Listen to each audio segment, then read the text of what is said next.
Hello everyone, welcome back to Devradi Pathshala. So guys, today topic of discussion is membrane structure and function part 3. ठीक है, जैसे कि आप सभी को पता है हम लोग जो है यूनिट नंबर 2 सेलुलर ऑर्गेनाइजेशन को डिटेल में पढ़ रहे हैं, जहाँ पे कि हमारा मेम्ब्रेन स्ट्रक्चर एंड फंक्शन का आज तीसरा पार्ट है। आई होप आप लोगों ने बाकी सारे 2 पार्ट्स देख लिए हों। अगर किसी ने नहीं देखे हैं तो आपको डिस्क्रिप्शन बॉक्स में लिंक मिल जाएगा प्लेलिस्ट का, वहाँ से आप देख लेना। ठीक है, ये टॉपिक बहुत ही ज़्यादा इंपॉर्टेंट है जो भी स्टूडेंट प्रिपेयर कर रहे हैं CSI NET, GATE, ICMR, DPT JRF के लिए, साथ ही साथ MSc एंड BSc स्टूडेंट्स के लिए भी ये टॉपिक इंपॉर्टेंट रहेगा। सो वीडियो को एंड तक ज़रूर देखें, वीडियो को लाइक और चैनल को सब्सक्राइब करना ना भूलें। So let's proceed. सो ये मेरी प्रोफाइल है, अगर कोई स्टूडेंट मुझे नहीं जानता है तो प्रोफाइल के थ्रू जान सकता है। ये रेफरेंसेस हैं जहाँ से मैं आप लोगों के लिए नोट्स लेकर आती हूँ फॉर सेल बायोलॉजी। ठीक है, तो स्टार्ट करते हैं आज का session, membrane structure and function, lesson number 3। ठीक है, सो गाइज अब तक हम लोगों ने क्या क्या पढ़ लिया था। लास्ट क्लास में हम लोगों ने मेम्ब्रेन के डिफरेंट टाइप्स के लिपिड्स पढ़ लिए थे कि कौन कौन से फॉस्फोलिपिड्स जो है वो मेम्ब्रेन में प्रेजेंट होते हैं। एक एक को हमने डिटेल में पढ़ लिया था। ठीक है, सो ये भी मैंने आपको लास्ट क्लास में समझा दिया था मेम्ब्रेन लिपिड्स कौन कौन से टाइप के होते हैं। फॉस्फोलिपिड्स होते हैं, ट्राइग्लिसरॉल्स होते हैं जो कि स्टोरेज में मदद करते हैं फैट को स्टोर करने में। ठीक है, और बाकी जो फॉस्फोलिपिड्स है जैसे ग्लिसरेलो फॉस्फोलिपिड एंड स्पिंगो फॉस्फोलिपिड। ग्लिसरेलो फॉस्फोलिपिड हम लोगों ने पढ़ लिया था, यानी जिसमें क्या होती है, ग्लिसरॉल की बैकबोन होती है। तो जितने भी फॉस्फोलिपिड हमने लास्ट क्लास में पढ़े, फॉस्फोटिडिल इथेनॉलमीन, फिर फॉस्फोटिडिल कोलिन, ठीक है, ये जो भी फॉस्फोलिपिड हमने लास्ट क्लास में पढ़े वो सारे ग्लिसरेलो फॉस्फोलिपिड्स थे, यानी उनका जो बैकबोन है, ये ऑरेंज कलर का आपको बैकबोन दिख रहा है, ये ग्लिसरॉल से बना होता है। ठीक है, और यहाँ पर जो है इनका ग्रुप चेंज होता रहता है। यहाँ पर जैसे अल्कोहल है या फिर यहाँ पे कोलिन हो सकता है या कोई भी ग्रुप हो सकता है, ये चेंज होता रहता है। ठीक है, अब बात करते हैं स्फिंगोलिपिड्स की। स्फिंगोलिपिड्स वो लिपिड्स होते हैं जिनका बैकबोन जो है आपको ग्लिसरॉल की तरह दिखेगा। ठीक है, आप कंफ्यूज कर सकते हो, लेकिन उनका बैकबोन कौन बनाता है, स्फिंगोसिन से इनका जो है वो बैकबोन बनता है। ये ऑरेंज कलर का जो आपको बैकबोन दिख रहा है ये स्फिंगोसिन से बनता है, स्फिंगोसिन का स्ट्रक्चर से बनता है। ठीक है, अगर आपको इसको और डिटेल में पढ़ना है स्ट्रक्चर वाइज तो हम इसे बायोकेमिस्ट्री में डिटेल में पढ़ते हैं। ठीक है, इनको तो अगर किसी को डिटेल में पढ़ना है तो प्लीज़ फॉलो लैनिंजर ऑफ बायोकेमिस्ट्री, उसमें आपको हर एक स्ट्रक्चर डिटेल में दिया हुआ है और आप उसको इजीली अंडरस्टैंड भी कर सकते हो। ठीक है,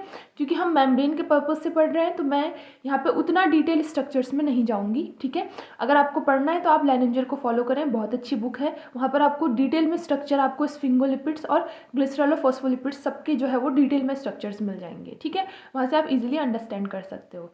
सो मेरा कहने का मतलब था कि यहाँ पर स्फिंगोसिन का बैकबोन होता है। कई बार आपको जब स्ट्रक्चर देखने को मिलेगा तो लगभग आपको ग्लिसरॉल और स्फिंगोसिन का लगभग सेम देखने को मिलेगा, बस थोड़े बहुत डिफरेंसेस देखने को मिलेंगे। तो ये आपको एग्जामिनर कभी कंफ्यूज कर सकते हैं कि जो आपके स्फिंगोसिन है उनका बैकबोन किससे बनता है, तो उनका बैकबोन बनता है स्फिंगोलिपिड्स का स्फिंगोसिन से, और जो ग्लिसरलोफॉस्फोलिपिड्स होते हैं उनका ग्लिसरॉल से जो है वो बैकबोन बनता है। ठीक है, ओके, ये थे आपके फॉस्फोलिपिड्स। फिर आते हैं ग्लाइकोलिपिड्स, अदर कैटेगरी। ग्लाइकोलिपिड्स वो होते हैं जिनमें कि ग्लाइको मतलब कार्बोहाइड्रेट उन पे कहीं ना कहीं ज्वाइन होंगे। जैसे स्फिंगोलिपिड्स में भी कार्बोहाइड्रेट ज्वाइन होते हैं, जैसे मोनो एंड ओलिगोसेकेराइड। ठीक है, स्फिंगो बेस्ड ग्लाइकोलिपिड्स हो गए। या फिर ग्लिसरेलोफॉस्फोलिपिड्स में अगर आप मोनोसेकेराइड या डाइसेकेराइड ऐड कर दो तो उनको हम गैलेक्टोलिपिड्स बोल देते हैं। ठीक है, नेक्स्ट आता है आर्कियल ईथर लिपिड्स। ये भी मैंने लास्ट क्लास में समझा दिया था आपको कि आर्कियल के ईथर लिपिड्स में जो है वो कैसा लिंकेज होता है, ईथर लिंकेज होता है। ये आपको CSI नेट में भी कई बार पूछा जा चुका है ऑलरेडी कि ईथर लिंकेज जो है वो किस में देखने को मिलता है। आपको ईथर लिंकेज यहाँ पे सिर्फ और सिर्फ आर्कियल की मेम्ब्रेन में देखने को मिलेगा। कभी भी बैक्टीरिया हो चाहे एनिमल हो, बैक्टीरिया के आगे प्रोकैरियोट्स मतलब और दूसरे हो गए यूकैरियोट्स। प्रोकैरियोट्स एंड यूकैरियोट्स दोनों में आपको क्या देखने को मिलेगा, एस्टर लिंकेज देखने को मिलेगा। जो यहाँ पर ये लिंकेज है ये ब्लैक कलर का दिख रहा है आपको, फैटी एसिड और इसके बीच में सारे में ब्लैक कलर का लिंकेज देखने को मिल रहा है, ये आपका एस्टर लिंकेज है। जबकि आपको ईथर लिंक किस में देखने को मिलता है, ग्लिसरॉल, ये जो आर्कियल लिपिड्स है, आर्किया की मेम्ब्रेन की लिपिड्स है, उसमें आपको ईथर लिंकेज देखने को मिलता है। ठीक है, तो ये बात आपको याद रखनी है। ठीक है गाइस, तो आई होप ये सभी को समझ में आ गया होगा। थोड़ा सा डिटेल हम स्फिंगोलिपिड्स के बारे में भी पढ़ लेते हैं। ठीक है, ओके, तो स्फिंगोसिन बेस्ड मेम्ब्रेन फॉस्फोलिपिड्स जिनका कि जो है स्फिंगोसिन बेस होता है, ठीक है, उनको हम स्फिंगोलिपिड्स बोलते हैं। ये अबंडेंट होते हैं, आपको न्यूरॉन्स में देखने को मिलता है। माइलिन शीट देखी हुई है न्यूरॉन्स की, अगर ये इस तरीके से, अगर ये डेंड्राइट्स है, ठीक है, तो ये इस तरीके से जो है एक्सॉन, इस तरीके से एक्सॉन टर्मिनल होती हैं। ये न्यूरॉन्स का स्ट्रक्चर सभी को पता होगा। तो यहाँ पे इस तरीके से माइलिन शीट देखने को मिलती है आपको एक्सॉन वाले एरिया में। तो इसी में जो है, इसी एक्सॉन वाले एरिया में आपको स्फिंगोलिपिड्स जो है वो अबंडेंट देखने को मिलते हैं, ठीक है। ये एब्सोल्यूट एसिमेट्री शो करता है। एब्सोल्यूट एसिमेट्री का मतलब होता है, सिमेट्री का मतलब क्या होता है पहले तो ये समझना ज़रूरी है।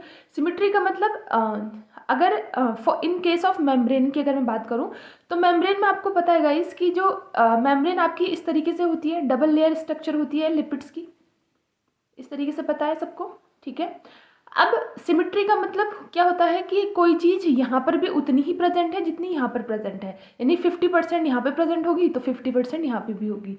ये होती है सिमेट्री, है ना, बराबर। ये हम बोलते हैं सिमेट्रिकल डिवीजन कर दो, डिवाइड कर दो किसी चीज़ को सिमेट्रिकली, तो यानी बराबर डिवाइड कर दो। एसिमेट्री का मतलब क्या हो गया कि सिमेट्री है ही नहीं, बराबर है ही नहीं। और एब्सोल्यूट एसिमेट्री का मतलब क्या हो गया कि ये सिर्फ एक ही जगह होगा, या तो ये आउटर साइड में होगा या इनर साइड में होगा, यानी एक जगह सिमेट्री शो कर रहा है, यानी एब्सोल्यूट एसिमेट्री है। तो जो आपके क्या कहते हैं, ये स्फिंगोलिपिड्स होते हैं, ये आपको सिर्फ और सिर्फ आउटर साइड में देखने को मिलते हैं इस तरीके से, यानी ये सिर्फ बाहर की तरफ होंगे मेम्ब्रेन के, अंदर की तरफ यानी साइटोसोलिक की साइड को ये देखने को नहीं मिलते हैं, ठीक है। ये बात आपको ध्यान रखनी है।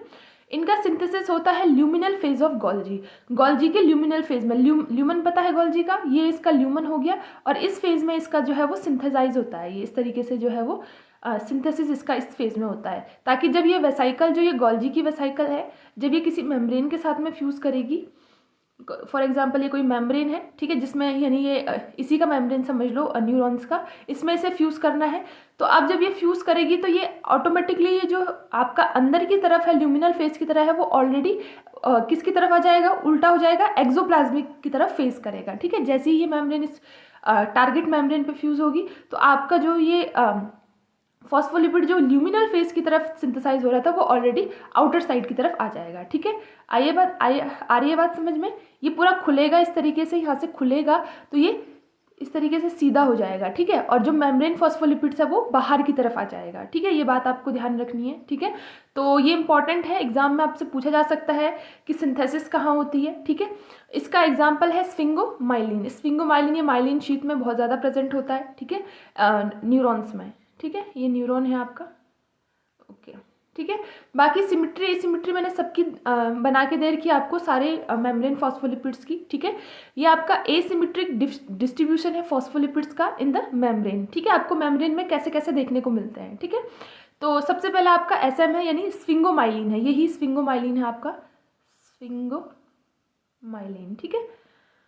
स्फिंगोमाइलिन आपको मैंने जैसे बताया, आपको एब्सोल्यूट एसिमेट्री दिखाता है। आपको पहले ये ग्राफ समझ लेते हैं। ये ग्राफ जो है आपको percentage of the total membrane lipids इस वाले एक्सिस में दिखा रहा है, ठीक है, इन दोनों एक्सिस में। और ये वाला जो ग्राफ है इधर को आपको ओके, यहाँ पे ये आपको साइटोप्लाज्मिक फेज दिखा रहा है कि साइटोप्लाज्मिक फेज है, और ये एक्सोप्लाज्मिक फेज है, यानी बाहर की तरफ का फेज है, और ये साइटोसोल की तरफ का फेज है, ठीक है। इतना तो सबको समझ में आ गया, लास्ट क्लास में मैंने क्लियर किया हुआ है ये, ठीक है।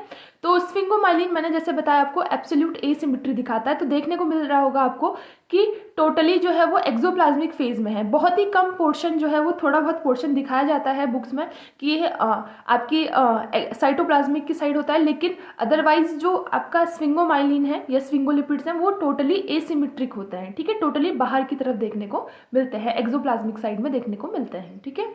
नेक्स्ट आता है फॉस्फेटिडिल कोलिन। फॉस्फेटिडिल कोलिन भी जो है मैक्सिमम आपको कहाँ देखने को मिल रहा है, एक्सोप्लाज्मिक फेज में देखने को मिल रहा है। बहुत कम पोर्शन आपको कहाँ मिल रहा है, साइटोसोलिक फेज में मिल रहा है, ठीक है। यहाँ पे देखो, ये बहुत कम पोर्शन आपको साइटोसोलिक फेज में देखने को मिल रहा है, मैक्सिमम पोर्शन आपको बाहर की तरफ देखने को मिल रहा है। इनका फुल फॉर्म मैंने ऑलरेडी लास्ट क्लास में बताया हुआ है, ठीक है, वहाँ से आप नोट कर सकते हो, ठीक है। नेक्स्ट है फॉस्फेटिडिल सीरीन। फॉस्फेटिडिल सीरीन आपको कहाँ देखने को मिल रहा है, साइटोप्लाज्मिक फेज में मैक्सिमम देखने को मिल रहा है, और एक्सोप्लाज्मिक फेज में बहुत कम, ठीक है। इस यानी सिमेट्री नहीं है, सिमेट्री नहीं है, दैट्स वाई हम इनको क्या बोलते हैं, एसिमेट्रिक डिस्ट्रीब्यूशन। यहाँ पे सिमेट्री दिख रही है आपको, नहीं, बिल्कुल नहीं दिख रही है। नेक्स्ट है फॉस्फेटिडिल इथेनॉल, इथेनॉल अमीन। ये देखो आपको, तो ये आपको साइटोप्लाज्मिक फेज में मैक्सिमम देखने को मिल रही है और जो एक्सोप्लाज्मिक फेज है वहाँ पे आपको बहुत कम देखने को मिल रही है। ऐसे ही फॉस्फेटिडिल इनिसिटॉल है, ये भी आपको साइटोप्लाज्मिक फेज में ज़्यादा देखने को मिल रही है as compare to exoplasmic phase, ठीक है। नेक्स्ट आता है cholesterol. Cholesterol is not an lipid, ये लिपिड नहीं है। कोलेस्ट्रॉल को क्या होता है, स्टेरॉल्स होते हैं, ठीक है। यहाँ पे लिख देती हूँ, कई लोग कंफ्यूजन कर जाते हैं। Cholesterol is not a lipid, it is an sterol. ये क्या है, स्टेरॉल है, ठीक है। ये स्टेरॉल्स क्या होते हैं, ये एक्चुअली में लिपिड सॉल्युबल मॉलिक्यूल्स होते हैं but they are not a lipid, ठीक है। लिपिड लाइक होते हैं बट ये लिपिड्स नहीं होते हैं। तो कोलेस्ट्रॉल आपका स्टेरॉल है, नॉट अ लिपिड। बट इसका जो सिमिट्री है देखो, आपको यहाँ पर भी 50% देखने को मिल रहा है, यहाँ पर भी 50% देखने को मिल रहा है। तो जो डिवीजन है कोलेस्ट्रॉल का वो क्या है, सिमिट्रिकल है, सिमिट्रिकल। मैंने इसी में लिख दिया ताकि आप लोगों को पता चल जाए, इसी में मैंने ग्राफ में बना दिया है कोलेस्ट्रॉल का भी, ठीक है, ताकि आपको इजीली अंडरस्टैंडेबल हो आपके लिए, ठीक है। तो ये सिमिट्रिकल डिवीजन शो करता है, 50% अंदर है तो 50% बाहर भी है, यानी दोनों जो लिपिड बाइलेयर है अंदर और बाहर बराबर ही आपको प्रोपोर्शन में देखने को मिलता है। लेकिन बाकी सारे जो मेम्ब्रेन लिपिड, जो लिपिड्स हैं मेम्ब्रेन के, वो आपको एसिमेट्रिक डिस्ट्रीब्यूशन शो करते हैं, ठीक है। या तो ये ज़्यादा एक्सोप्लाज्मिक साइड में होंगे या साइटोप्लाज्मिक साइड में होंगे, ठीक है। एसिमेट्री ही सारे चीज़ें शो कर रही हैं, ठीक है। आई बात समझ में। और जो स्फिंगोमाइलिन है वो आपको कैसी शो कर रही है सिमिट्री, आपकी एब्सोल्यूट एसिमेट्री शो कर रही है, ठीक है। इसके लिए हम वर्ड लेंगे एब्सोल्यूट एसिमेट्री, क्योंकि ये मैक्सिममली कहाँ है, एक्सोप्लाज्मिक फेज में ही प्रेजेंट होती है, ठीक है। चलो गाइस, तो इतनी बात सबको समझ में आई। ये इंपॉर्टेंट है आपके एग्जाम पॉइंट ऑफ व्यू से। कई बार क्वेश्चन पूछ लिया जाता है कि कौन सा मेम्ब्रेन लिपिड्स कहाँ जो है डिस्ट्रीब्यूटेड होता है, एक्सोप्लाज्मिक फेज में या साइटोप्लाज्मिक फेज में।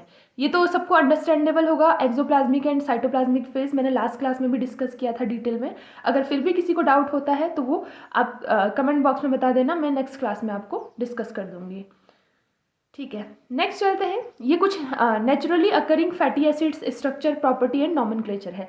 जनरली ये टॉपिक आप कहाँ पढ़ते हो, बायोकेमिस्ट्री में पढ़ते हो, और बायोकेमिस्ट्री में हम इसे डिटेल में पढ़ते हैं। और यहाँ पर मैं आपको सिर्फ ओवरव्यू दे रही हूँ हर चीज़ का, ताकि आपको मेम्ब्रेन के बारे में समझ में आए, ठीक है। मेरा आपको काम क्या है, मेम्ब्रेन के बारे में समझाना, ना कि बायोकेमिस्ट्री पॉइंट ऑफ व्यू से जाना, ठीक है। लेकिन फिर भी मैं आपको थोड़े बहुत बता देती हूँ। ये लेनिंजर का ही डायग्राम है। अगर आपको बहुत अच्छे डिटेल में पढ़ना है लिपिड्स स्टेरॉल, तो आप बायोकेमिस्ट्री की लेनिंजर फॉलो करना, ठीक है।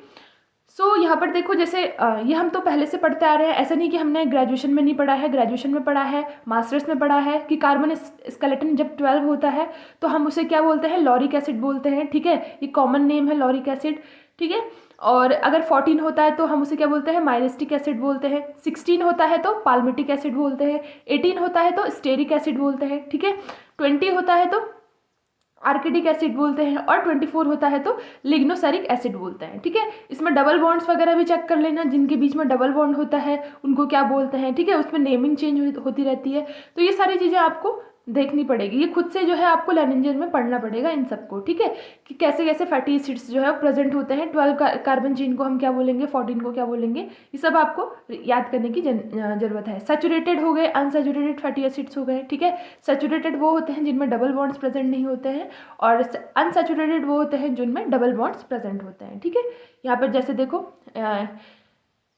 ओके, यहाँ पे आपको दिख रहा है, ये आपका सैचुरेटेड फैटी एसिड्स है, ठीक है। ये जो ए वाला ग्रुप है आपको, ये सैचुरेटेड फैटी एसिड है। ये आपको एकदम सीधी चेन दिखेगी, कि चेन में कभी भी किंक प्रेजेंट नहीं दिखेगा, यानी मुड़ाव, एक मुड़ाव जो है वो यहाँ पे प्रेजेंट नहीं देखने को मिलेगा। ये ऐसे फैटी एसिड्स को हम क्या बोलते हैं, सैचुरेटेड फैटी एसिड, यानी इनमें जो है वो डबल बॉन्ड नहीं होता है। जनरली अगर हम दूसरा डायग्राम देखें, बी वाला स्ट्रक्चर, तो यहाँ पर एक किंक आपको देखने को मिल रहा है due to this double bond. यहाँ पर डबल बॉन्ड स्ट्रक्चर आपको देखने को मिल रहा है, तो ये एक किंक प्रेजेंट होता है, यानी एक मुड़ाव होता है, स्ट्रेट चेन यहाँ पे नहीं होती है। तो ऐसे फैटी एसिड्स को हम क्या बोलते हैं, अनसैचुरेटेड फैटी एसिड्स, ठीक है। आई थिंक ये सबको पता होगा, ठीक है, हम बहुत पहले से पढ़ते आ रहे हैं, ठीक है। ये एकदम बेसिक सी बातें मैं आपको बता रही हूँ, ठीक है। यहाँ पर ये आपको डिटेल डायग्राम में तो इस तरीके से देखने को मिलता है। अगर हम वैसे देखें मेम्ब्रेन के डायग्राम से, तो ये इस तरीके से देखने को मिलता है। सैचुरेटेड की लाइनिंग जो है वो सीधी होती है, और जो अनसैचुरेटेड होते हैं, जितने किंक प्रेजेंट होते हैं उतने आपको जो है वो डिस्टॉर्शन देखने को मिलता है यहाँ पे, ठीक है। अब ये किंक कैसे हो सकता है, सिस बॉन्ड हो सकता है, ट्रांस हो सकता है, दोनों हो सकता है, ठीक है। सिस में ज़्यादा टर्न आता है, ट्रांस में टर्न नहीं आता है, ठीक है। ये जो डबल बॉन्ड है आपका, ये अनसैचुरेटेड का डबल बॉन्ड, ये जो है वो सिस भी हो सकता है एंड ट्रांस भी हो सकता है, ठीक है। तो सिस में ज़्यादा टर्न आता है, जबकि ट्रांस में जो है उतना टर्न आपको देखने को नहीं मिलता है, ठीक है। तो ये सारी चीज़ें हैं आपकी अनसैचुरेटेड और सैचुरेटेड फैटी एसिड्स की।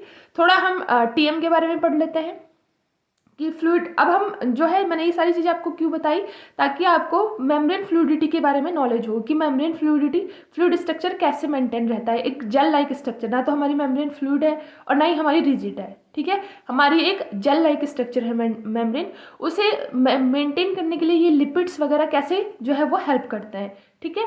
सो fluidity of membrane is due to membrane lipids and type of lipids. जो फ्लूइडिटी है मेम्ब्रेन की वो किस पे डिपेंड करती है कि कौन सा जो है वो मेम्ब्रेन लिपिड्स है उसमें और कौन से टाइप का जो है वो लिपिड होता है। जो मेम्ब्रेन की फ्लूइडिटी होती है उसे हम किससे मेजर करते हैं, thermal melting point, that is TM, ठीक है। टीएम क्या होता है, TM is a temperature at विच, जहाँ पे हमारी मेम्ब्रेन की फ्लूइडिटी, जो मेम्ब्रेन जो है हमारा वो लिक्विड होना स्टार्ट हो जाए, उसे हम क्या बोलते हैं, टीएम बोलते हैं, ठीक है, थर्मल मेल्टिंग पॉइंट, ठीक है। अगर टीएम के टेम्परेचर बोले तो ऐसा टेम्परेचर होता है जिसमें कि हमारा जो मेम्ब्रेन है वो लिक्विड होना, पिघलना स्टार्ट कर दे, उसे हम टीएम बोलते हैं, ठीक है। आई बात समझ में। अब देखो गाइस, जैसे कि आपको पता है कि फॉर एग्जांपल आजकल सर्दियां पड़ी है बहुत, ठीक है, बहुत सर्दियां हो रही है, यानी टीएम हमारा जो है वो थर्मल मेल्टिंग पॉइंट जो है अभी नॉर्मल, तो हमारा नॉर्मल रहेगा, लेकिन जैसे ही टेम्परेचर कम होगा तो फिर इजीली हमारे मेम्ब्रेन फ्लूइड नहीं हो पाएगी, वो सॉलिड की तरफ जाएगी। तो सॉलिड की तरफ जाएगी तो उसको बचाने के लिए मेम्ब्रेन क्या करता है, फिर डिफरेंट टाइप के लिपिड्स का बनाना स्टार्ट कर देता है। फॉर एग्जाम्पल, अगर मैं जस्ट एन एग्जाम्पल लूँ कि एक बैक्टीरिया है, इकोलाई को ले लेते हैं, ठीक है। इकोलाई था जो कि नॉर्मली जो है वो उसका जो बेस्ट टेम्परेचर था वो 37 डिग्री सेंटीग्रेड था, इसमें ये बेस्ट ग्रो होता था। आपने क्या कर दिया, इसको 37 से कहाँ लेकर आ गए, फॉर एग्जाम्पल 20 डिग्री सेंटीग्रेड पे ले आए, ठीक है। पहला केस, अगर आप इसको 20 डिग्री सेंटीग्रेड पे ले आए तो इसकी मेम्ब्रेन फ्लूइडिटी पे क्या इफेक्ट पड़ेगा, मेम्ब्रेन जो है इसकी रिजिड होना स्टार्ट हो जाएगी, होगी या नहीं होगी, क्योंकि थर्मल मेल्टिंग पॉइंट अब और इंक्रीज हो जाएगा, क्योंकि भाई तुमने टेम्परेचर इसका क्या कर दिया, डिक्रीज कर दिया। अनसैचुरेटेड फैटी एसिड का सिंथेसिस होना स्टार्ट हो जाएगा, ठीक है। देखो, जो अनसैचुरेटेड फैटी एसिड है वो मेम्ब्रेन की फ्लूइडिटी इंक्रीज करते हैं, ठीक है। पहले मैं आपको यही बता देती हूँ, अनसैचुरेटेड जो फैटी एसिड्स हैं, सिस और ट्रांस बॉन्ड जिनमें बनते हैं, ठीक है, यानी डबल बॉन्ड जिसमें प्रेजेंट होते हैं, अनसैचुरेटेड फैटी एसिड, ये क्या करते हैं, मेम्ब्रेन की फ्लूइडिटी को इंक्रीज कर देते हैं। जो लॉन्ग चेन फैटी एसिड्स होते हैं, ठीक है, short chain fatty acids, short chain fatty acid भी क्या करता है, मेम्ब्रेन की फ्लूइडिटी को इंक्रीज करता है। मेम्ब्रेन की फ्लूइडिटी को डिक्रीज कौन करता है, सैचुरेटेड फैटी एसिड्स।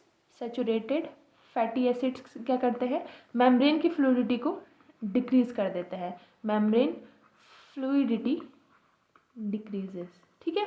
और जो लॉन्ग चेन फैटी एसिड्स होते हैं, लॉन्ग चेन फैटी एसिड, वो भी क्या करते हैं, मेम्ब्रेन की फ्लूइडिटी को डिक्रीज करते हैं। ये फैक्टर आपको पता होने चाहिए क्योंकि यहाँ से क्वेश्चन बहुत बार सीएसआई में बनता है, कंसेप्ट बेस्ड, ठीक है। और ऐसे ही क्वेश्चन आता है कि बैक्टीरिया को आपने क्या कर दिया, 20 डिग्री सेंटीग्रेड में ले आए, अब उसमें कौन से टाइप के फैटी एसिड सिंथेसाइज होंगे। तो अब क्योंकि टेम्परेचर उसका डाउन हो चुका है, अब वो किस फॉर्म में जाएगा, मेम्ब्रेन सॉलिडिटी की फॉर्म में जाएगा। हमें क्या करना है, मेम्ब्रेन को ना सॉलिड होने देना है ना लिक्विड होने देना है, हमने उसे जेल लाइक स्ट्रक्चर में मेंटेन करके रखना है, चाहे वो बैक्टीरिया हो चाहे वो हमारी बात हो, ठीक है। सबके केस में वही रूल फॉलो होगा। तो जो 20 डिग्री सेंटीग्रेड में मेम्ब्रेन क्योंकि सॉलिडिफाई होने के लिए जा रहा है, तो हमें अनसैचुरेटेड फैटी एसिड जो है वो इकोलाई को सिंथेसाइज करने पड़ेंगे ताकि उसकी मेम्ब्रेन का जो फ्लूइडिटी है वो मेंटेन रहे। क्योंकि मेम्ब्रेन फ्लूइडिटी को अभी हमें इंक्रीज करने की ज़रूरत है ना, क्योंकि टेम्परेचर क्या हो गया, डाउन हो गया, ठीक है। तो टेम्परेचर डाउन हो गया तो हमें इंक्रीज करने की ज़रूरत है मेम्ब्रेन फ्लूइडिटी को। तो मेम्ब्रेन फ्लूइडिटी को इंक्रीज करने के लिए अनसैचुरेटेड फैटी एसिड और शॉर्ट चेन फैटी एसिड्स को उसे सिंथेसाइज करना पड़ेगा, ठीक है, शॉर्ट चेन फैटी एसिड, ठीक है। दूसरा केस भी बना लेते हैं कि अगर हमने इस इकोलाई को हमने 45 डिग्री सेंटीग्रेड पे रख दिया, ठीक है, ये तो इसका नॉर्मल टेम्परेचर था, हमने इसे उठा के 45 डिग्री सेंटीग्रेड पे रख दिया। अब क्या होगा, टेम्परेचर इंक्रीज हो गया है, टेम्परेचर इंक्रीज हो गया तो टीएम इंक्रीज हो गया, यानी उसमें अब क्या हो जाएगा, मेल्टिंग होना स्टार्ट हो जाएगा, यानी लिक्विड जो है, जो जेल लाइक स्ट्रक्चर थी वो फ्लूइड में कन्वर्ट होना स्टार्ट हो जाएगी। अभी अगर फ्लूइड हो गई तो फिर बर्बाद हो जाएगा सब कुछ। तो ई कोलाई को से बचाना है तो वो क्या करेगा, सैचुरेटेड फैटी एसिड, ऐसे फैटी एसिड सिंथेसाइज करेगा जिससे कि मेम्ब्रेन फ्लूइडिटी डिक्रीज होगी। तो ये क्या करेगा, सैचुरेटेड फैटी एसिड्स का सिंथेसाइज करेगा, ठीक है। और दूसरा ये लॉन्ग चेन फैटी एसिड्स का सिंथेसाइज करेगा, ठीक है, ताकि ये मेम्ब्रेन फ्लूइडिटी को बचा सके और मेम्ब्रेन फ्लूइडिटी से वापस से मेम्ब्रेन को जेल लाइक स्ट्रक्चर में ला सके, ठीक है। इस तरीके से जो है ये चीज़ें काम करती है, ठीक है। वैसे तो आप लोगों ने ये चीज़ें पढ़ी होंगी, फिर भी अगर किसी ने नहीं पढ़ी है तो मैंने बता दिया है। इस टाइप में क्वेश्चंस जो है, कंसेप्ट बेस्ड क्वेश्चन जो है वो CSR में पूछे जाते हैं, ठीक है। चलो गाइस नेक्स्ट चलते हैं, ठीक है। तो ये कुछ नेचुरल फैट्स हैं 25 डिग्री सेंटीग्रेड में, ठीक है। ये परसेंट ऑफ फैटी एसिड जो है इनमें कितना कितना प्रेजेंट होता है, देखो ये जो आपको दिख रहा है ये सैचुरेटेड है येलो कलर का, बीच में जो आपको दिख रहा है ग्रीन कलर का ये अनसैचुरेटेड है, और जो ये ग्रे कलर का दिख रहा है आपको ये आपको सैचुरेटेड देखने को मिल रहा है। C16 और C18 ये सैचुरेटेड है, C4 to C14, ठीक है। ये लॉन्ग चेन फैटी एसिड है ये वाले, ठीक है, और ये शॉर्ट चेन फैटी एसिड है सैचुरेटेड, ठीक है। अब जो भी सैचुरेटेड फैटी एसिड्स होंगे, ठीक है, ध्यान रखना वो सभी जो है नॉर्मल रूम टेम्परेचर पे क्या होंगे, सॉलिडिफाइड रहेंगे, यानी सॉलिड रहेंगे, ठीक है। तो अब जो सैचुरेटेड फैटी एसिड्स हैं, ठीक है, जो भी सैचुरेटेड फैटी एसिड्स रहेंगे जिनमें सबसे ज़्यादा अमाउंट है आपको देखने को मिल रहा होगा। सबसे पहले हम ऑलिव ऑयल और लिक्विड की बात कर लेते हैं, जो नॉर्मल आप खाने का तेल यूज़ करते हो खाने में, रिफाइंड ऑयल हो गया, ऑलिव ऑयल हो गया, या कोई भी टाइप का आप ऑयल यूज़ करते हो, तो आपने देखा होगा कि वो हमेशा क्या होता है, लिक्विड फॉर्म में होता है। चाहे अभी ठंड आपको 8 डिग्री टेम्परेचर होगा आपके घर में या 10 डिग्री होगा, तब भी वो लिक्विड ही होगा, ठीक है। तो वो लिक्विड कैसे है, क्योंकि उनमें अनसैचुरेटेड फैटी एसिड ज़्यादा है। अनसैचुरेटेड फैटी एसिड्स क्या करता है, फ्लूइडिटी को इंक्रीज कर देता है, ठीक है। तो ये जो ऑलिव ऑयल वगैरह है ये आपको नॉर्मल रूम टेम्परेचर में लिक्विड देखने को मिलेंगे, नॉर्मल से भी कम में आएगा तो भी लिक्विड ही देखने को मिलेगा, ठीक है, सर्दियों में भी, क्योंकि जमता नहीं है तेल, है ना। सो नेक्स्ट वाला है जो बटर और सॉलिड सॉफ्ट सॉलिड है, जैसे बटर हो गया, घी हो गया, ठीक है। ये क्या देखने को मिलता है आपको कि जो गर्मियाँ आती है, जब आपका घर का टेम्परेचर मान लो 36 डिग्री सेंटीग्रेड पहुंच जाता है, ठीक है, 25 से 36 डिग्री सेंटीग्रेड, तो आपको ये लिक्विड देखना लिक्विड फॉर्म में देखने को मिलता है। जबकि सर्दियों में जैसे टेम्परेचर जो है 12 डिग्री चला गया या 15 डिग्री चला गया, तो इसमें ये सॉलिड देखने को मिलता है। ऐसा क्यों होता है, क्योंकि इनमें जो है सैचुरेटेड फैटी एसिड्स जो है का अमाउंट जो है वो इंक्रीज हो जाता है as compare to olive oil and other oils. इनमें जो है सैचुरेटेड फैटी एसिड्स का अमाउंट इंक्रीज हो गया। देखो यहाँ पे येलो वाला ये जो 14 से C4 से लेकर 14 कार्बन चेन वाली है और C16 से लेकर C18 वाली चेन है, ये दोनों जो है वो इंक्रीज हो गई है। ये इंक्रीज होने से क्या होगा, क्योंकि सैचुरेटेड फैटी एसिड्स इंक्रीज हो रहे हैं, तो सैचुरेटेड फैटी एसिड्स क्या करते हैं, अभी बताया था, मेम्ब्रेन की फ्लूइडिटी को डिक्रीज करते हैं। तो यहाँ पर भी ये बटर और उसकी फ्लूइडिटी को डिक्रीज करते हैं। दैट्स वाई सर्दियों में आपको घी जो है जमा हुआ दिखता है, ठीक है, घी या बटर, और गर्मियों में वही घी जो है अगर आप बाहर रख दो तो वो लिक्विड फॉर्म में देखने को मिलता है, ठीक है। नेक्स्ट जो है वो beef fat and hard solid है। जो बीफ फैट है और हार्ड सॉलिड है, इसमें आपको मैक्सिममली सैचुरेटेड फैटी एसिड्स का अमाउंट बहुत ज़्यादा देखने को मिलता है, वो भी long chain saturated fatty acid. अब long chain saturated fatty acids होंगे तो ये फिर जो है बहुत ही ज़्यादा सॉलिड होते हैं, ये नॉर्मल टेम्परेचर पे भी नहीं पिघलते हैं, यानी 36 डिग्री सेंटीग्रेड में भी ये लिक्विड फॉर्म में नहीं आते हैं, क्योंकि इनमें सैचुरेटेड फैटी एसिड्स का अमाउंट बहुत ज़्यादा हाई होता है। वो भी कैसे saturated fatty acid, long chain saturated fatty acid. एक और चीज़ है गाइस, जो भी सैचुरेटेड फैटी एसिड्स होते हैं, ठीक है, हमारी बॉडी में ऐसी मैकेनिज्म नहीं होती है कि हम सैचुरेटेड फैटी एसिड्स या ट्रांस फैटी एसिड्स, अगर अनसैचुरेटेड भी हो और कैसी हो, ट्रांस हो, सिस नहीं हो, ट्रांस फैटी एसिड्स हो, इनको हम डाइजेस्ट नहीं कर पाते हैं, ठीक है, ये बात आपको ध्यान रखनी है। और जबकि अनसैचुरेटेड फैटी एसिड जो सिस वाले होते हैं वो हम इजीली डाइजेस्ट कर पाते हैं, जबकि सैचुरेटेड फैटी एसिड्स तो हम बिल्कुल भी डाइजेस्ट नहीं कर पाते हैं। इसकी मैकेनिज्म ये तो प्लांट्स में प्रेजेंट होती है या बैक्टीरिया में प्रेजेंट होते हैं, हमारे अंदर ऐसे एंजाइम्स नहीं है। तो हमारे अंदर जब भी हम ऐसे बटर, घी वगैरह खाते हैं तो ये जो भी सैचुरेटेड फैटी एसिड्स हमारे अंदर आते हैं ये डायरेक्ट हमारे फैट में जम जाते हैं, ठीक है, ये सीधे सीधे हमारा जो है वो फैट इंक्रीज करने लग जाता है, क्योंकि यहाँ पे सैचुरेटेड का अमाउंट ज़्यादा है, ठीक है, और ये डाइजेस्ट नहीं हो पाता है। जबकि आप ऑलिव ऑयल देखो या अदर ऑयल्स देखो आप, ठीक है, तो वहाँ पर जो आप खाने में तेल यूज़ करते हो उसमें सैचुरेटेड अनसैचुरेटेड का अमाउंट ज़्यादा है, तो इसलिए वो थोड़ा डाइजेस्ट हो जाता है, हमारी बॉडी उसे डाइजेस्ट कर जाती है। लेकिन जो सैचुरेटेड है उसको हमारी बॉडी डाइजेस्ट नहीं कर पाती है, ठीक है। तो ये बात आपको ध्यान रखनी है, इसीलिए ज़्यादा सैचुरेटेड फैटी एसिड्स हमें यूज़ नहीं करने हैं।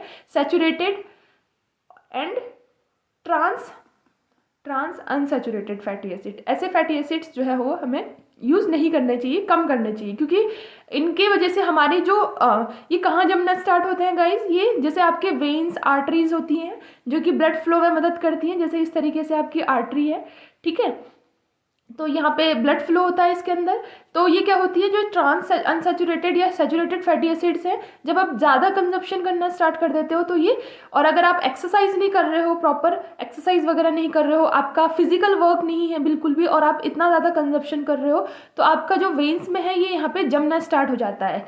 जब ये वेन्स के अंदर जमना स्टार्ट हो जाता है तो वेन, अब जो डायमीटर है इसका ये डिक्रीज होना स्टार्ट हो जाता है। जब डिक्रीज होता है स्टार्ट, तो फिर कई बार हार्ट अटैक की प्रॉब्लम होती है, ठीक है, ब्लड अच्छे से फ्लो नहीं होता है, हार्ट अटैक, ठीक है, ये सारी चीज़ें जो है वो नॉर्मली देखने को मिलती है, ठीक है। तो इसीलिए हमें सैचुरेटेड फैटी एसिड्स और ट्रांस फैटी एसिड्स का ज़्यादा कंजप्शन नहीं करना चाहिए। अगर आप कर भी रहे हो तो प्रॉपर उसके लिए एक्सरसाइज जो है वो कीजिए, ठीक है। चलो गाइज, तो ये हो गई इतनी बातें, ठीक है। नेक्स्ट है, अब मैंने आपको जैसे अभी तक जो है वो मेम्ब्रेन फ्लूइडिटी के बारे में बताया और फॉस्फोलिपिड्स के बारे में बताया और एसिमेट्रिक डिस्ट्रीब्यूशन बताया फॉस्फोलिपिड्स का, कि फॉस्फोलिपिड्स जो है वो कोई एक्सोप्लाज्मिक फेज में ज़्यादा होता है, कोई साइटोप्लाज्मिक फेज में ज़्यादा होता है, ठीक है, ये सारी बातें मैंने आपको बताई। अब इनको ऐसा करता कौन है, यानी एसिमेट्रिक कौन मेंटेन करके रखता है, कोई तो होगा ना जो कि लाकर जो है उनको बाहर रख देता है, कोई एक्सोप्लाज्मिक फेज में रख देता है, कोई साइटोप्लाज्मिक फेज में रख देता है। तो ऐसा कैसे होता है, तो मेम्ब्रेन फॉस्फोलिपिड्स के होते हैं, मोटाइल होते हैं, यानी मूवेबल होते हैं, ठीक है। यहाँ पे जो ड्राइंग आपको दिख रही है, सबसे पहले तो इनका खुद का मूवमेंट कैसा कैसा होता है। एक तो पहला है लेटरल डिफ्यूजन। लेटरल डिफ्यूजन का मतलब ये यहाँ से ऐसे बता देती हूँ, ये यहाँ पर था, ठीक है, और ये यहाँ से यहाँ आ गया, यहाँ से यहाँ कूद गया, ये यहाँ से यहाँ कूद गया, ठीक है, कहीं से भी कूद गया, ये हमारा लेटरल डिफ्यूजन है, सामने सामने डिफ्यूजन है। फ्लिप फ्लॉप कब होता है, फ्लिप फ्लॉप जैसे यहाँ का जो है वो यहाँ चला गया, यहाँ का यहाँ चला गया, यहाँ का यहाँ चला गया, ये फ्लिप फ्लॉप होता है, ये रेयरली होता है। इसको करने के लिए जनरली ये खुद से नहीं कर पाते हैं फ्लिप फ्लॉप के लिए कुछ पर्टिकुलर एंजाइम्स की ज़रूरत होती है, ठीक है, जिनसे कि ये फ्लिप फ्लॉप मोशन करते हैं। नेक्स्ट है रोटेशन, अपने ही जो है पोजिशन पर रोटेट करना, ठीक है, और नेक्स्ट है फ्लैक्सेशन, यहीं पर जो है इतना जो है वो घूमना, ठीक है, वो है फ्लैक्सेशन, ठीक है। तो लेटरल डिफ्यूजन हो गया, रोटेशन हो गया, फ्लिप फ्लॉप हो गया और लेटरल डिफ्यूजन हो गया। ये सारे क्या हैं आपके मेम्ब्रेन फ्लूइडिटी के जो जो आपके लिपिड्स है मेम्ब्रेन लिपिड्स का, उनका मोशन है, ठीक है। अब एसिमेट्री कैसे मेंटेन होती है, जरा एसिमेट्री की हम बात कर लेते हैं। देखो फ्लिप फ्लॉप की हम बात करते हैं। मेन फ्लिप फ्लॉप की वजह से आपकी एसिमेट्री आती है मेम्ब्रेन में, ठीक है। फ्लिप फ्लॉप की वजह से कैसे आती है, जैसे ये आपका uncatalysed trans bilayer flip flop diffusion है, ठीक है। यहाँ पे ये फिगर क्या दिखा रहा है आपको, motion of a single phospholipid in a bilayer, कि बाइलेयर में कैसे जो है एक सिंगल फॉस्फोलिपिड जो है मूव करता है। सबसे पहला आपको दिखा रहा है uncatalysed movement from one leaflet to the other is very slow, ठीक है। जो आपको यहाँ पे अनकैटलाइज यानी कोई एंजाइम इसे कैटलाइज नहीं कर रहा है, ये बहुत ही स्लो होती है। जब ये खुद से, अगर मेम्ब्रेन लिपिड्स खुद से फ्लिप फ्लॉप कर रहे हैं, फ्लिप फ्लॉप मतलब यहाँ बाहर से अंदर आ जाना या अंदर से बाहर चले जाना, उसे हम फ्लिप फ्लॉप मूवमेंट बोलते हैं। तो ये बहुत ही स्लो होती है अगर ये अनकैटलाइज्ड हो, ठीक है। नेक्स्ट है अनकैटलाइज्ड डिफ्यूजन, लेटरल डिफ्यूजन, जबकि जो लेटरल डिफ्यूजन है वो काफ़ी फास्ट होता है as compare to flip flop movement, ठीक है। ये बात भी आपको समझ में आ गई। नेक्स्ट है आपको यहाँ पे catalysation of trans bilayer translocation. अब कैटलाइज रिएक्शन की हम बात करेंगे कि फ्लिप फ्लॉप को कैसे कैटलाइज करते हैं, कौन कौन इसे कैटलाइज करता है। तो 3 बेसिक एंजाइम्स हैं, फ्लिपेज, फ्लॉपेज एंड स्क्रम्बलेज। बहुत बार CSR नेट में पूछा जा चुका है यहाँ से क्वेश्चन, ठीक है, तो आपको ये ध्यान रखना है, ठीक है। यहाँ पे देखो सबसे पहले फ्लिपेज की बात कर लेते हैं। फ्लिपेज में क्या होता है, ये पी टाइप एटीपीएज है, पी टाइप एटीपीएज है, यानी कि ये एटीपी का यूज़ करेगा। यहाँ पे देखने को मिल रहा होगा आपको, एटीपी का यूज़ करता है ये, और ये फॉस्फोटिडिल इथेनॉल अमीन और फॉस्फोटिडिल सीरीन को जो है आउटर से साइटोसोलिक लीफलेट में लेकर आता है। यानी इसका काम क्या है, एक्सोप्लाज्मिक फेज से लिपिड्स को अंदर की तरफ ले आना साइटोप्लाज्मिक फेज में। कौन कौन से लिपिड आते हैं ऐसे, फॉस्फोटिडिल इथेनॉलमीन एंड फॉस्फोटिडिल सीरीन, ठीक है। तो फ्ली फेज का काम क्या है, बाहर से अंदर की तरफ लाना, यानी एक्सोप्लाज्मिक फेज से साइटोसोलिक फेज पर ले आना, ठीक है, ये काम है फ्ली फेज का। नेक्स्ट है फ्लॉपेज का। फ्लॉपेज क्या है, एक एबीसी ट्रांसपोर्टर है, ठीक है। ये प्रोटीन की फैमिली हम आगे जाके पढ़ेंगे, जब मैं आपको मेम्ब्रेन ट्रांसपोर्ट्स पढ़ाऊंगी तब हम पी टाइप, एबीसी ट्रांसपोर्टर, ये सब चीज़ें हम जो है वो डिस्कस करेंगे। ये क्या करते हैं, फॉस्फोलिपिड्स को साइटोसोलिक फेज से बाहर की तरफ ले जाता है, यानी अंदर साइटोसोलिक फेज में कोई फॉस्फोलिपिड है उसको जो है वो बाहर की तरफ मूव कराने में मदद करते हैं। ये भी जो है किसका यूज़ करते हैं, एटीपी का यूज़ करते हैं। बिना एटीपी के जो है वो ये भी काम नहीं करते हैं, ठीक है। तो जैसे यहाँ पर ये मेम्ब्रेन लिपिड था, इसको ये बाहर एक्सोप्लाज्मिक फेज था, ये आउटसाइड है और ये इनसाइड है, ठीक है, साइटोसोलिक की तरफ है। तो बाहर से जो है वो अंदर की तरफ लाने में कौन मदद कर रहा है, फ्लीपेज। और फ्लॉपेज क्या कर रहा है, उसी को फ्लॉप कर दे रहा है, यानी अंदर से जो है मेम्ब्रेन फॉस्फोलिपिड को बाहर लेकर जा रहा है, ठीक है। इसी से जो है वो मेम्ब्रेन की एसिमेट्री मेंटेन रहती है, कोई फॉस्फोलिपिड बाहर ज़्यादा होता है, कोई अंदर ज़्यादा होता है, ठीक है। ये तो हो गए एटीपी पे काम करने वाले। नेक्स्ट जो हमारा थर्ड है, ये स्क्रम्बलेज है। ये एटीपी का यूज़ नहीं करता है, ठीक है, इसको एटीपी वगैरह की ज़रूरत नहीं है। ये बोलता है इसे सिर्फ क्या चाहिए, कैल्शियम चाहिए काम करने के लिए, इसे सिर्फ कैल्शियम चाहिए, बाकी इसको एटीपी एनर्जी की ज़रूरत नहीं होती है। और ये क्या करता है, इसकी जो है इसके पास इतनी पावर होती है कि ये लिपिड्स को जो है दोनों डायरेक्शन में मूव कर सकता है, यानी अंदर से बाहर भी ला सकता है और बाहर से अंदर भी ला सकता है। तो ये जनरली जो है मेम्ब्रेन लिपिड्स की इक्विलिब्रिया को मेंटेन करने में मदद करता है, ठीक है, ताकि लिपिड्स जो है वो इक्विलिब्रियम, यानी बाहर भी उतना ही रहे अंदर भी उतना ही रहे, इसमें जो है वो स्क्रम्बलेज जो है वो मदद करता है। ये बिना एटीपी के करता है, ये बात आपको ध्यान रखनी है। ये बहुत बार क्वेश्चन जो है वो एग्जाम में पूछ लिया जा चुका है, फ्लीपेज, फ्लॉपेज एंड स्क्रम्बलेज के बारे में, ठीक है। तो यहाँ पे आपको 3 टाइप के फॉस्फोलिपिड्स ट्रांसलोकेटर्स दिख रहे हैं प्लाज्मा मेम्ब्रेन में, जहाँ पे P is a phosphatidyl ethanolamine and phosphatidyl serine जो है वो आपको देखने को मिल रहा है। यहाँ पर आपको जो है फुल फॉर्म यहाँ पे बताया हुआ है, ठीक है। तो इस तरीके से ये काम करता है, बहुत इंपॉर्टेंट है, आपको ये चीज़ जो है वो अपने ध्यान में रखनी है, ठीक है। चलो, आई होप आप लोगों को समझ में आ गया हो। अगर फिर भी किसी को डाउट हो तो वो पूछ लेना कमेंट बॉक्स में, ठीक है। नेक्स्ट बात करते हैं प्लाज्मेलोजेंस की। प्लाज्मेलोजेंस क्या होते हैं guys, plasmalogens are glycerol based phospholipid with ether bond with a carbon one with fatty acid, ठीक है। तो यहाँ पर जो ग्लिसरेलो बेस्ड फॉस्फोलिपिड्स क्या होते हैं, ये कुछ नहीं होते हैं, जितने हमने अभी तक फॉस्फोलिपिड्स पढ़े, फॉस्फोटिडिल इथेनॉलमीन, फॉस्फोटिडिल कोलिन, जितने भी पढ़े, ठीक है, जनरली वो क्या थे, ग्लिसरॉल बेस्ड फॉस्फोलिपिड्स थे, ठीक है। और उनमें क्या था, एस्टर बॉन्ड था, ईथर बॉन्ड नहीं था। लेकिन जब हम एस्टर बॉन्ड को रिमूव कर देते हैं, रिप्लेस कर देते हैं विद ईथर बॉन्ड, जब हम ईथर बॉन्ड से उसे रिप्लेस कर देते हैं तो उसे हम क्या बोल देते हैं, प्लाज्मेलोजेंस बोल देते हैं, ठीक है। तो बस डिफरेंस इतना है कि यहाँ पर क्या होगा, आपका ईथर लिंकेज होगा, एस्टर लिंकेज यहाँ पे प्रेजेंट नहीं होगा, ठीक है। तो जो नॉर्मल मेम्ब्रेन फॉस्फोलिपिड्स अब तक हमने पढ़े हैं जितने भी टाइप के लास्ट क्लास में, वो सब के सब, और जिनकी मैंने सिमेट्री दिखाया है, वो सब के सब क्या थे, एस्टर बॉन्ड उनमें प्रेजेंट था। अभी भी मैंने आपको बताया था एस्टर बॉन्ड प्रेजेंट होता है, लेकिन प्लाज्मेलोजेंस जो है वो उनमें ईथर बॉन्ड प्रेजेंट होता है, ठीक है। ईथर बॉन्ड जो है वो मोर रेजिस्टेंस होता है, हाइड्रोलिसिस के इजीली हाइड्रोलाइज नहीं हो पाता है, और हाई टेम्परेचर में भी ये मेम्ब्रेन फ्लूइडिटी को मेंटेन करता है।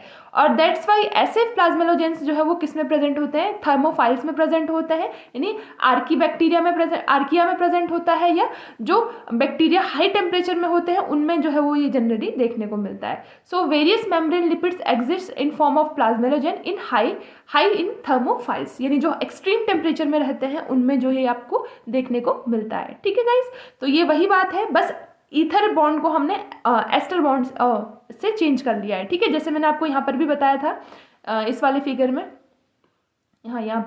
यहाँ पे आर्कियल ईथर लिपिड्स बताया था, ठीक है। यहाँ पर आपको बॉन्ड देखने को मिल रहा था ईथर लिंकेज, बाकी में तो एस्टर लिंकेज था, सब में ये सारे एस्टर लिंक थे, इसमें सिर्फ ईथर लिंक था। तो इसमें जितने भी मेम्ब्रेन फॉस्फोलिपिड्स प्रेजेंट होंगे उन्हें हम क्या बोलेंगे, प्लाज्मेलोजेंस बोलेंगे, ठीक है।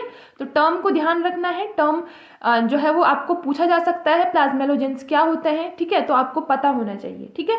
ये आपका ईथर लिंकेज है, ठीक है, एल्कीन का फॉर्म है, ठीक है, ये प्लाज्मेलोजेंस है आपका, ठीक है।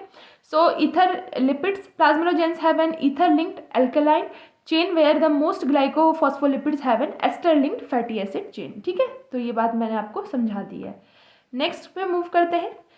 नेक्स्ट है गाइस स्टेरॉल। स्टेरॉल बहुत इंपॉर्टेंट है। तो स्टेरॉल क्या होते हैं, मैंने आपको बताया कि जैसे स्टेरॉल क्या होते हैं, आर लिपिड सॉल्युबल मॉलिक्यूल्स होते हैं, but they are not a lipid, ये लिपिड नहीं होते हैं, बट लिपिड सॉल्युबल मॉलिक्यूल्स होते हैं, और ये भी आपके मेम्ब्रेन में प्रेजेंट होते हैं, ठीक है। तो जैसे कोलेस्ट्रॉल है, कोलेस्ट्रॉल सिर्फ एनिमल में प्रेजेंट होता है, ठीक है, हमारे पास में एनिमल्स में कोलेस्ट्रॉल प्रेजेंट होता है। आपको कोलेस्ट्रॉल ना कभी प्लांट्स में देखने को मिलेगा, ना फंगस में देखने को मिलेगा, ना बैक्टीरिया में देखने को मिलेगा। ये स्पेसिफिकली किसके पास होता है, एनिमल्स के पास में होता है। फंगस में कौन सा स्टेरॉल प्रेजेंट होता है, एर्गोस्टेरॉल हम बोलते हैं, फंजाई की मेम्ब्रेन में प्रेजेंट होता है एर्गोस्टेरॉल। और प्लांट्स की मेम्ब्रेन में कौन सा स्टेरॉल प्रेजेंट होता है, स्टिग्मास्टेरॉल जो है वो प्लांट की मेम्ब्रेन में प्रेजेंट होता है, ठीक है। बैक्टीरिया में स्टेरॉल्स प्रेजेंट नहीं होते हैं, no bacteria having sterol except mycoplasma. Mycoplasma में स्टेरॉल प्रेजेंट होता है,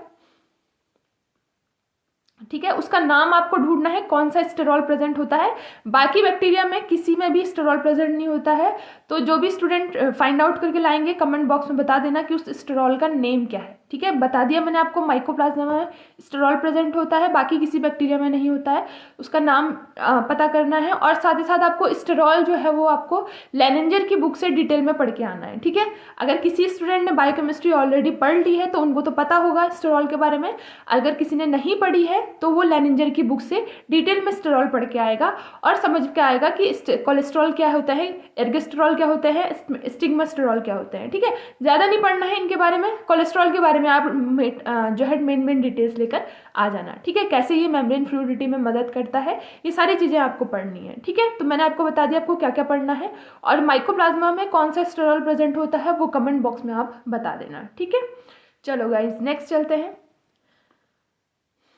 ठीक है। तो यहाँ पर कुछ मेम्ब्रेन लिपिड्स हैं, ठीक है, और उनका जो है यहाँ पर कंपोजिशन है, ठीक है।